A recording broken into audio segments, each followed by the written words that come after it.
So now doing George's Marvellous Medicine, Chapter 9.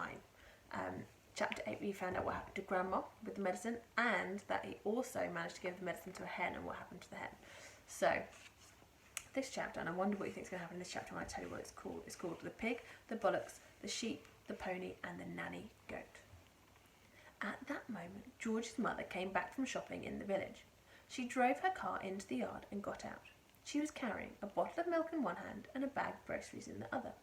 The first thing she saw was the gigantic brown hen towering over little George. She dropped the bottle of milk. Then Grandma started shouting at her from the rooftop, and when she looked up she saw Grandma's head sticking up through the tiles. She dropped the bag of groceries. "How about that then, eh, Mary?" Grandma shouted. "I'll bet you've never seen a hen as big as that. That's George's giant hen, that is."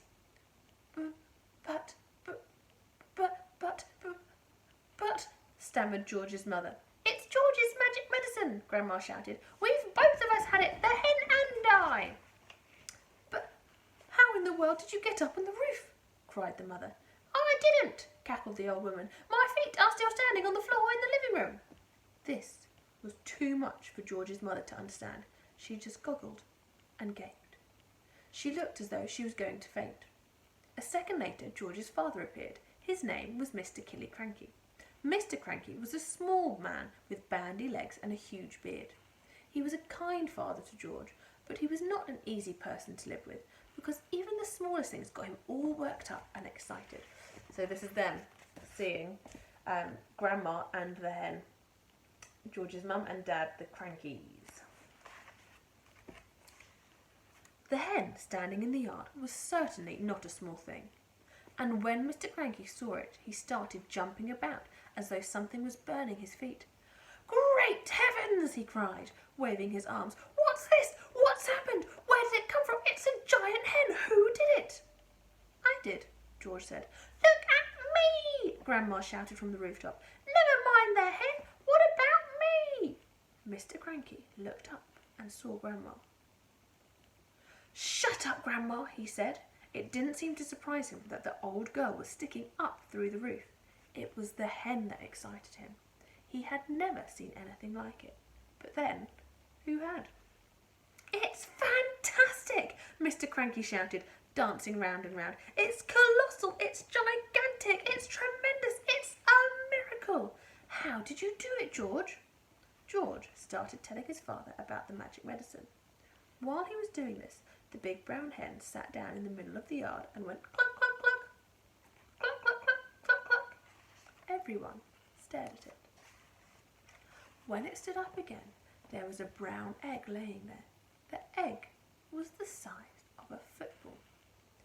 "That egg would make scrambled eggs for 20 people, Mrs. Cranky said. So look how big, well, you probably can't tell because it's just a picture of a chicken and egg, but it's the size of a football. "George," Mr. Cranky shouted, "how much of that medicine have you got?"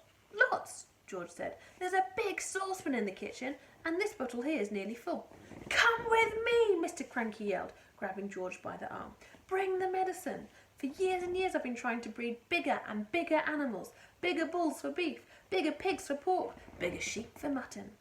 They went to the pigsty first. George gave a spoonful of the medicine to the pig. The pig blew smoke from its nose and jumped about all over the place.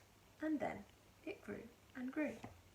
And in the end, it looked like this. So you can see it's much bigger than George and his dad, and bigger than the wall that they normally kept in. So it's a really, really big pig. They went to the herd of fine black bullocks that Mr. Cranky was trying to fatten for the market. George gave each one of them some medicine. And this is what happened. So again, here are the bulls that have become really big, much bigger than the fence, much bigger than George and Mr. Cranky. Then, the sheep, same thing. They're all growing much, much bigger. He gave some to his grey pony, Jack Frost. And finally, just for fun, he gave some to Alma, the nanny goat. So on this side, it's George giving it to his pony, and on this side, it's George giving it to the nanny goat. And they're both getting very big. In fact, the goat gets that big. So I wonder what will happen next, because Grandma's in the roof, all the animals are getting big,